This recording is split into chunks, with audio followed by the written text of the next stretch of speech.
Earlier on you said that the Colombian government is acting in good faith in terms of the human rights field. You also said the same about the Colombian government of Uribe, the former government. But the Colombian High Court of Justice has now established definitively that that government was working hand in hand with the death squads responsible for the killing of hundreds of trade unionists, including directly fingering trade unionists to be murdered.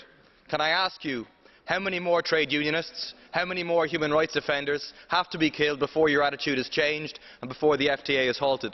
Secondly, could I ask you for a response to the decision by the British Trade Union Congress to campaign against the EU-India FTA and Mode 4? It decided to oppose it on the grounds that it will be almost impossible to enforce employment rights for Indian workers, in effect because it leads to a race to the bottom in wages and conditions and will act to undermine collective agreements and trade union organisation. Commissioner?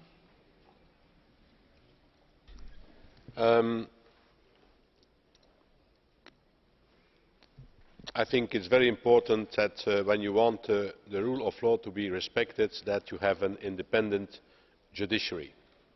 And that is why I think as a politician we should not comment decisions by judiciary. We should take note of them and we should put them into practice. And obviously there the Supreme Court has rendered a judgment that we will keep in mind when further discussing with Colombia. On the other hand, I must say, and of course I can be mistaken, I am only a human being, that from what I have seen with the Uribe government and now again with the Santos government, that they are making real efforts to advance the cause of human rights. I can only say that, and I think I have enough arguments to defend that case, but of course, President, then I would need a little bit more time on Mode 4. Mode 4 is about exchanging personnel within an organisation, and it really means that a number of Indian workers could be active in the European Union.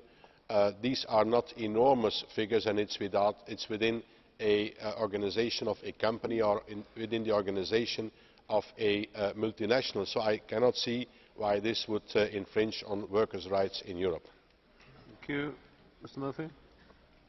Thank you. I find it hard to see how you can say that real efforts are being made in Colombia when the killings of trade unionists continue at the same pace that they have continued. Between 2000 and 2010, over 60% of all trade unionists killed in the world were killed in Colombia, but yet we are supposed to believe that real efforts are being made somehow. We should, yes, take note of the decision that has been made by the Colombian court. That decision, I mean, the key people surrounding Uribe are now in jail because of this collaboration. Does this not have any impact in terms of your assessment that these people are operating in good faith when it comes to the question of human rights? Let me give you just one example. Under the Uribe presidency, a brother of the Minister of Foreign Affairs was suspected to have links with the death squads, and the day after his sister also, although she had nothing to do with this, was not any longer on the government. So this is one example of action that has been taken, and I could give you many more of that.